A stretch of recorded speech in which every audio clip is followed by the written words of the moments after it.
My name is Eric Cuda. I'm a realtor for Dash Carolina, and I've been doing this for 7 months, I think now. So I grew up doing construction with my dad. As soon as I was tall enough to hold a hammer, I was on a job site from when I was a little kid. So I kind of just grew up working and had every job you could possibly think of. I was in the restaurant industry for a long time, bartender for like 10 years, and then just to get out of that, I took anything I could find, which ended up being pest control, which was a very unusual position to switch to, but then I got stuck doing that for like 7 years, I want to say. Always was interested in sales, so I was always curious about it, but always scared of being on commission, really, like trying to deal with that whole side of things. Car sales was the first thing that I got into trying, and I loved meeting people, loved helping people, but the car industry itself can be a little toxic. 60 to 80 hours a week that you're there, do 2 or 3 days without seeing my kids sometimes, leave before they get up, home after they're already asleep. I was like, okay, I needed to change again. I know homes really well. There was definitely fear with it though, because everything you hear before getting into real estate is how hard it is just to pass the test to get in and how small of a percentage you do. And then once you do, how hard it is to actually succeed at real estate. But was able to get through it without a problem, get through the test without a problem.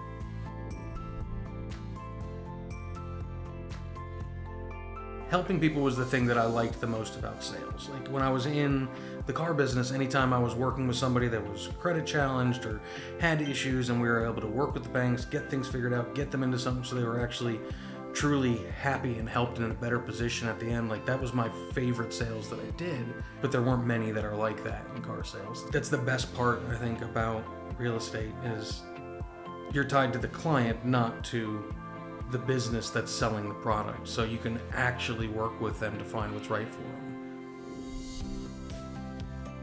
The training team's been pretty awesome for me. Britton's been extremely responsive, so is Courtney and Pat, so they've always been there nonstop. Anytime I shoot out a message to them, I think I bugged them a little bit in the beginning, because what I decided to do was I just created a group chat with all the trainers. Rather than just picking one and texting them, I would just, anytime I had a question, it was basically blasting all of them. They're like, can you just pick one of us maybe and then try? It's like, okay, yeah, I guess I can understand that. You do have, a couple hundred agents in the firm that we're dealing with, so I'm not the only one that you're reaching out to. But after my first couple showings, I realized just driving home one day, and I was just like, I can't believe this is a job.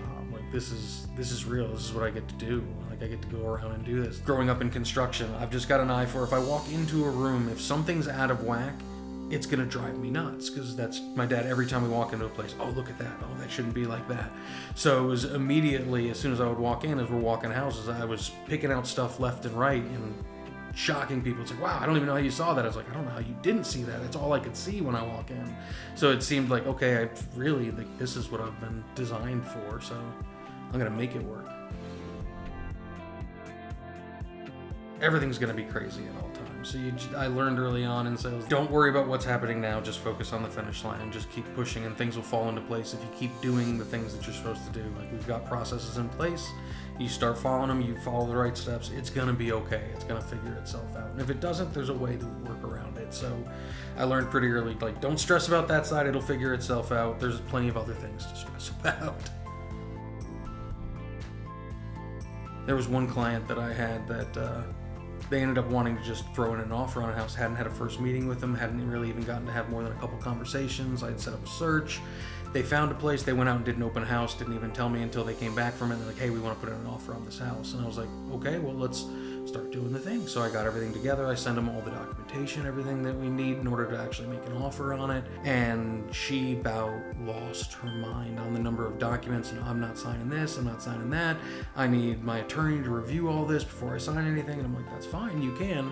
All offers have to be in by noon today. It's now a little after 11 o'clock. You messaged me 20 minutes ago, you want to put in an offer. We didn't end up going further. She ended up walking away at the end on it all, but there were better ways that I probably could have approached that to try and head that off of the pass a little bit better. So being a little bit more proactive on some of the ones that are kind of active but not being forthcoming, trying to get a little bit more ahead of time to try and avoid stuff like that. It's going to be okay, just keep pushing. Keep pushing and it's going to come. The pipeline will build, the clients will roll, there's plenty of business out there. You're going to be fine, it's going to be okay.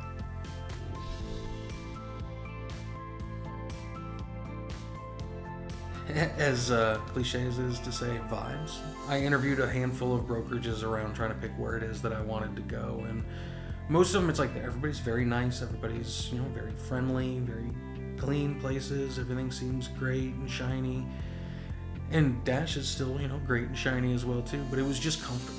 Just walking into the office itself, it was just like, oh, we got a pool table. Oh, we got a game cabinet. Oh, we got TVs and couches and other things around. The energy of the office was more relaxed and more comfortable, which that's far more conducive to work. You can feel like a doctor's office all you want, but you're not going to get a ton of great work done if you're not comfortable in your surroundings. And that's what was the ultimate decision that made me come to Dash, between meeting the people and just the feel of the office and everybody else around. And then once I got in and saw just how much more was even there than what I was expecting in the first place, between support and events and just the teams, it's been pretty awesome. So I highly recommend it.